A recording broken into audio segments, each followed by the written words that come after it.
Je suis content de voir l'expédition là. Ah, avec moi. Ça va faire plaisir à Danny Boone, ça. Bah ouais, il va être ravi quoi. Ça fait longtemps qu'on l'a pas entendu donner son avis sur le championnat de France. Parce que lui, c'est quand il y a PSG Lens, c'était lui qui était monté au créneau. Puis alors depuis, plus rien. Bon, c'est pas grave. On l'embrasse. C'est un ami à vous, non? Oui. Bon. Ah, ça y est. Mais c'est bizarre, mais j'ai pas l'habitude là, parce que d'habitude, quand c'est sur le banc, Rudy Garcia, c'est un peu plus sérieux là. Un peu plus fermé. On sent plus des contracts. Vous avez enlevé les fringues de pasteur anglican, là, c'est relâché. Alors dans la hiérarchie des Garcia, parce que Garcia, donc on dit il y a quand même beaucoup de Garcia. Hein. Garcia, c'est une dynastie, et comme toutes les dynasties, il y a une hiérarchie de popularité. Alors j'ai essayé de regarder. Alors vous êtes quand même derrière le sergent Garcia. Hein, bien sûr. En même temps, si vous étiez le sergent Garcia, vous seriez à Montpellier, vous n'arrivez pas ici. Enfin à Lille. Sergent Garcia, vous êtes derrière Andy Garcia, José Garcia, vous êtes ex-aequo avec Nicole Garcia, et vous êtes devant Jean-Louis Garcia, le coach de Lens. Alors le pauvre, lui, il a vraiment pas de bol. Jean-Louis Garcia, lui, il s'est dit j'ai un nom à la con normalement. Enfin, excusez-moi, je devrais pas avoir besoin de me faire un prénom. Et ben si. Tu sais, c'est le pauvre, il est comme Thibaut Giresse, Jordi Cruyff par rapport à son père, ou même, comment il s'appelle, Steven Girard. Par rapport à René Girard. Au quotidien. C'est nul. Mais non, mais c'est vrai, le mec, au quotidien, c'est pas facile pour lui. Donc c'est un peu le même problème. Donc Garcia, c'est un nom espagnol. Et bien sûr, l'Espagne, c'est quoi? C'est le sang chaud, c'est le corazón, et la puerta del sol, et la casa del toro, Non, pas du tout, c'est pas du tout vous, ça. Hein. C'est pas vraiment ça. Ça dépend des jours. On peut pas se mentir. Non, mais parce que je sais. Je comprenais pas pourquoi. En même temps, vous appelez pas Vicente Antonio Garcia, vous appelez Rudy. Hein, c'est un nom germanique, Rudy. Il faut savoir, forcément, c'est un peu comme les yeux bleus et les yeux noirs. C'est-à-dire que le germanique prend le dessus sur l'espagnol. Si, c'est germanique. Rudy voleur, c'est pas un danseur de flamenco. Hein, même si on regarde bien Rudy Mater. Vous savez d'où ça vient? Non. Mon prénom de Rudy Altig, le cycliste. Voilà, ce sera coupé, évidemment. C'est vraiment un truc dont tout le monde se rend, c'est de savoir que c'est le nom d'un cycliste. C'est un cycliste germanique. C'est un Allemand, voilà. Regarde même Rudy Mater, franchement, il pourrait être à l'Oktoberfest, il choquerait personne. Peut-être Rudy Haddad, un peu moins. Un peu moins allemand, Rudy Haddad. Ça, on garde. Mais c'est pas parce que vous êtes vous allez appeler Rudy, vous êtes un côté allemand, que vous n'aimez pas déconner. Parce que moi j'ai vu quand même vous êtes un grand rigolo. Et alors j'ai vu plusieurs événements. Alors notamment la première explosion de joie après la victoire en finale au Stade de France. Est-ce qu'on peut voir l'image? Là c'est vraiment c'est la fête. J'ai un fou rire un peu une blague d'Adil Rami. La deuxième. Elle est où? La deuxième, c'est un fou rire. Voilà. Et alors le pire c'était au Festival du rire de Vesoul où vous remportez le prix Henri Salvador devant Louise Van Gaal et François Fillon. C'est là.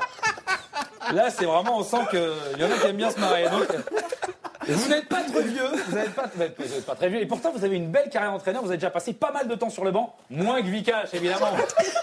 Mais il n'y a pas de match. Évidemment, lui, c'est le top du top, c'est le spécial bon.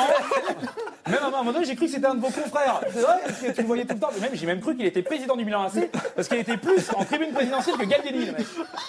Et en fait, non, c'est juste un ancien joueur. Alors, en tant que joueur, vous l'avez jamais croisé, Vikash? Parce que je crois que vous avez arrêté pile au moment où il est marré. Il est trop jeune. Non, mais c'est pas seulement ça, même sur votre positionnement sur le terrain, parce que vous jouiez plutôt dans l'axe. Oui.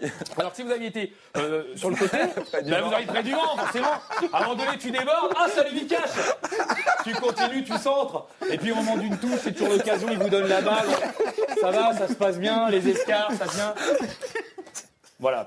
Donc vous l'avez pas croisé. Donc une carrière honnête. Hein. Alors à Lille, avec Lille quelque part, vous avez d'abord été joueur avant d'être entraîneur. C'est un peu une grande histoire d'amour, une grande histoire d'amour. À Grimont-Préjoris, pas au Carlton évidemment. Carlton de Lille, il y a des grandes histoires d'amour aussi, mais c'est pas des footballeurs. Encore que, vous avez jamais pensé à faire les mises au vert là-bas au Carlton de Lille? Non mais pensez aux joueurs quand même, ça peut être sympa parce que il y a dans la même salle qui peut faire l'échauffement et le décrassage, c'est quand même pas mal. Et en plus là-bas les masseuses, c'est pas Jackie Bertrand le kiné. C'est Olga, elle a 22 ans, 1m80, elle a pas son bac C, mais elle a un bon aidé, mon pote, tu peux t'éclater. Je vous dis ça pour vous. Alors forcément, c'est un style de massage, hein. T'auras peut-être une contracture au mollet, mais t'auras rien à la pubalgie. Hein. Tu risques rien, tu seras relax. Moi, c'est un conseil que je vous donne. Alors bon, alors à Lille, vous faites une belle carrière, mais malheureusement, vous gagnez pas des masses de titres en même temps. Bon, vos coéquipiers à l'époque, c'est quand même Pascal Planck, Alain Fier, Jean-Pierre Motet, Jean-Luc Buisine. C'est pas le 5 majeur des Lakers. Bernard Lama, Éric Péan, il y avait Jocelyn Angloma. Super généreux. Pas rester longtemps, on va pas se mentir. Hein. Enfin bref, donc surtout Jean-Michel Buisine. Hein. Le problème, c'est que Jean-Michel Buisine, c'est quand même un nom de salon de coiffure de province qui peut pas être Ballon d'Or. Jean-Luc Buisine, pardon. Ah ouais, c'est ce qui est Jean-Michel. Jean-Luc, Jean-Michel, Jean-Bernard, ils ont tous des prénoms à dormir dehors. Donc Jean-Michel Buisine, c'est vrai.